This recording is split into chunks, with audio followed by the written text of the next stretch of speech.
Hello, boys and girls. I'm your Peter Pan storyteller. This is the story of The Last Starfighter.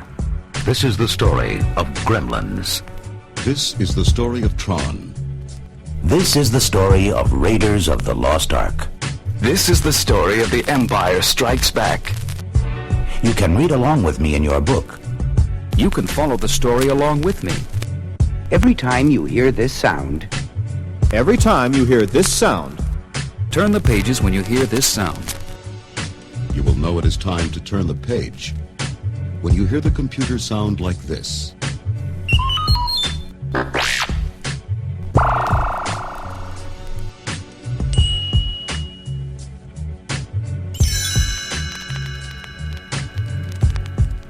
Let's begin now. Let's go for Kellogg's Rice Krispies. Snap, it's Crackle, what a happy sound. You gotta have the Crackle or the sound not bound. You can snap, and the cereal's snap, Crackle makes the world go round. Hello everybody, welcome to another episode of When You Hear This Sound, brought to you by the Space Monkey X Audio Workshop. This is your host, Rob Lamley. By the mid-1980s, read-along record books were becoming less and less relevant to kids. Between the advent of cable television and widespread adoption of VCRs, if kids wanted to relive the excitement of their favorite movies, TV shows, and cartoons, they could just turn on HBO, catch reruns on TBS, or go down to the corner video store. That doesn't mean record books or tape cassette books were dead. In fact, some are still produced today as compact discs, but they were making up a smaller part of the market. For example, in 1982, Peter Pan Records produced 11 story albums for 9 different intellectual properties, including Spider-Man, The Incredible Hulk, and Conan the Barbarian. But by 1985, they only produced 7 albums for 4 different properties, like Pound Puppies, Robotech, and Betty Boop. The big names were getting out of the record book market, and Peter Pan was feeling the crunch. Or maybe I should say the snap, crackle, and pop. The W.K. Kellogg Company first released Rice Krispies in 1928. The cereal was made from crunchy rice, which made a crackling sound when milk was poured on top. It was this signature sound that inspired illustrator Vernon Grant to create a pixie-like character named Snap to be the cereal's advertising mascot starting in 1933. Snap's friends Crackle and Pop were added 6 years later in 1939. Since then, the three have become marketing icons that are still in use today on the boxes of a variety of Rice Krispies cereals. 20 years after the introduction of Snap, Kellogg's created another mascot for their new Sugar Frosted Flakes cereal, Tony the Tiger. While he first debuted in print advertising in 1952, he later became a staple of Saturday morning TV commercials thanks to his famous catchphrase, "They're great!" In the 1970s, Kellogg's began to humanize Tony by giving him a backstory. Audiences were soon introduced to his mother, Mama Tony, his wife, Mrs. Tony, his daughter, Antoinette, and his son, Tony Jr. It was also revealed that Tony was Italian-American, which will come in handy the next time you're at a Trivia Night fundraiser. 1963 brought us another animated animal mascot, Toucan Sam, who asked kids to follow your nose to Kellogg's new cereal, Fruit Loops. The character was first voiced in commercials by the legendary Mel Blanc, but would later be voiced by Maurice LaMarche, aka the Brain from Pinky and the Brain. Now at this point you're probably asking yourself, why is he giving us a history of Kellogg's cereal mascots? Well, that's because all of these animated pitchmen appeared in the 1985 read-along record book Snap, Crackle, and Pop, Midnight Mystery by Peter Pan Records. The Rice Krispies trio were haphazardly shoehorned into a story about 2 cousins trying to solve the mystery of music coming from an abandoned house next door. But it gets better because by the end of the story, Toucan Sam as well as Tony and his 2 kids show up for some odd reason. What's great is that one of the boys calls Snap, Crackle, and Pop on the phone to come help them with the mystery of the music. No one bats an eye when 3 elves arrive.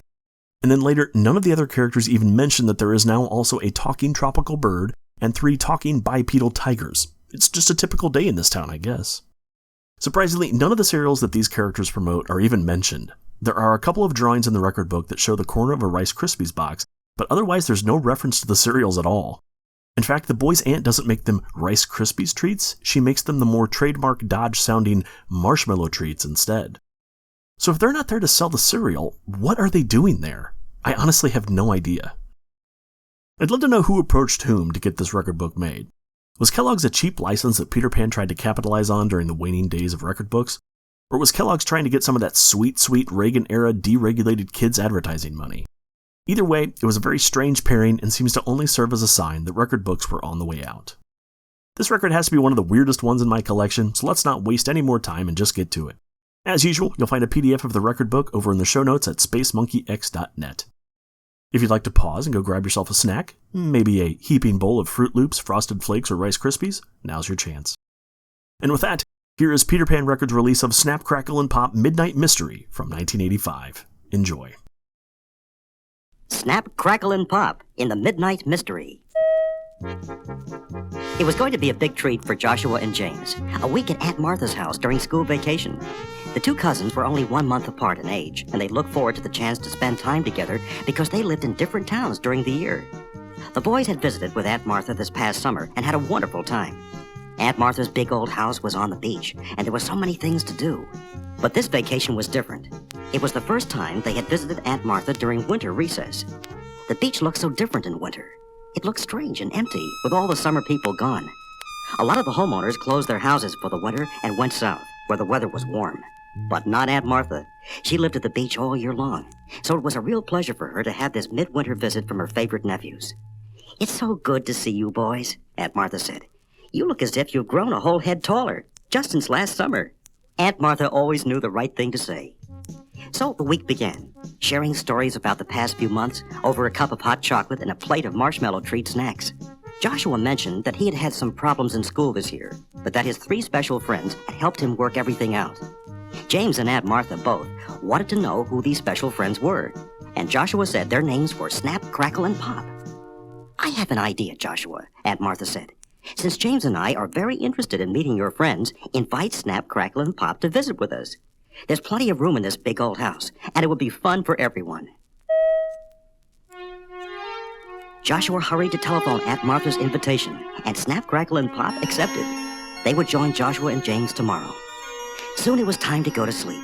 The boys went upstairs, and in no time they had washed, were in their pajamas, and under a big pile of blankets. They were both so excited they thought they would stay awake for a long time, but in a few moments the only sound that could be heard in the room was the wind outside the big old house. The hours passed, and then Aunt Martha's clock began to chime midnight. At the sound of the clock, James' eyes shot open. Suddenly, he was wide awake. Joshua was still sound asleep.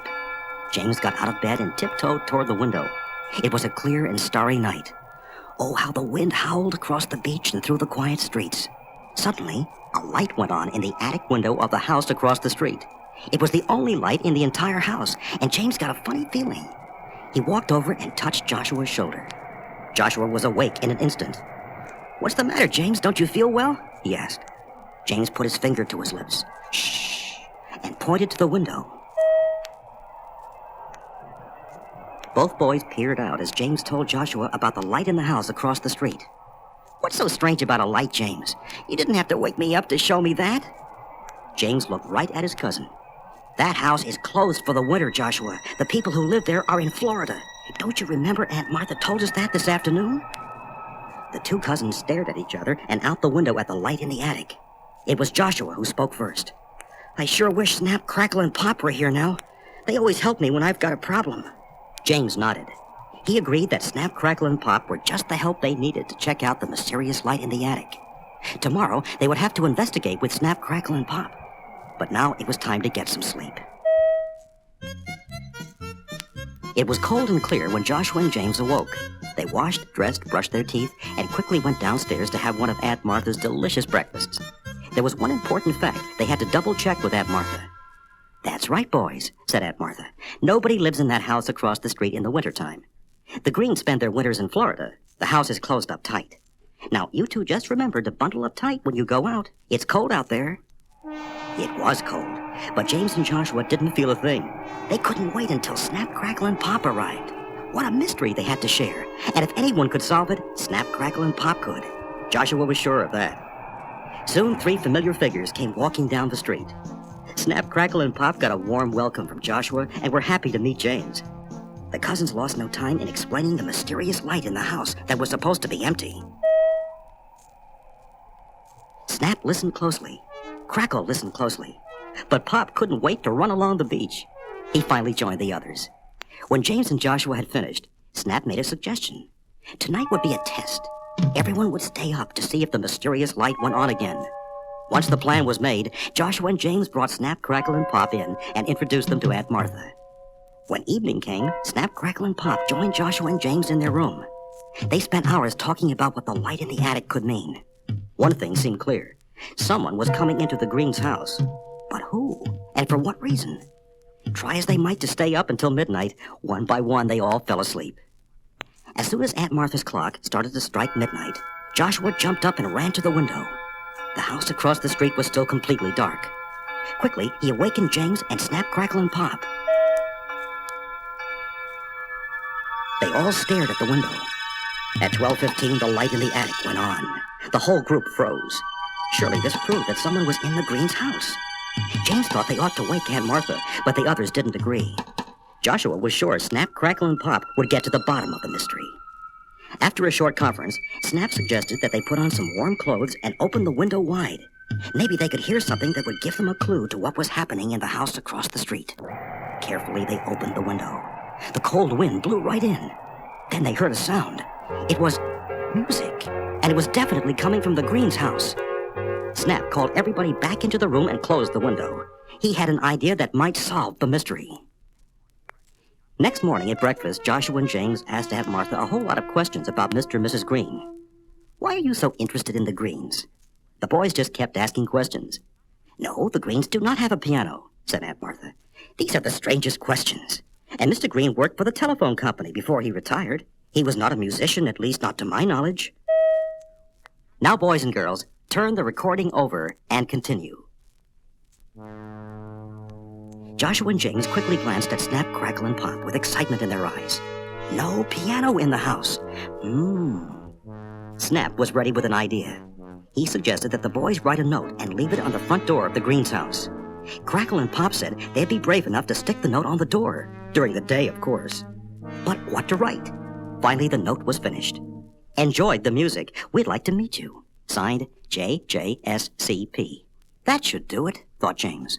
Whoever was coming to the Greens' house at midnight would know that the visit had been discovered. Would that mysterious someone answer the note? All there was to do was to put up the note and wait one more night. As always, Aunt Martha's clock chimed at midnight. 5 pairs of eyes stared out the window. This time, the light didn't go on until 12:20. Whoever was there must have seen the note. There was nothing to do but wait until morning. As soon as breakfast was over, Snap, Crackle, and Pop and the boys went over to check their note and see if there was an answer. On the door was a sign that said, Concert Saturday, 3 p.m., all invited. The boys decided they had to tell Aunt Martha about what was going on. They raced home and explained to their aunt all about the light in the attic of the Greens' house after midnight. And now, a concert on Saturday. Saturday? That's tomorrow, said Aunt Martha. Well, things certainly aren't dull when you two are here with Snap, Crackle, and Pop.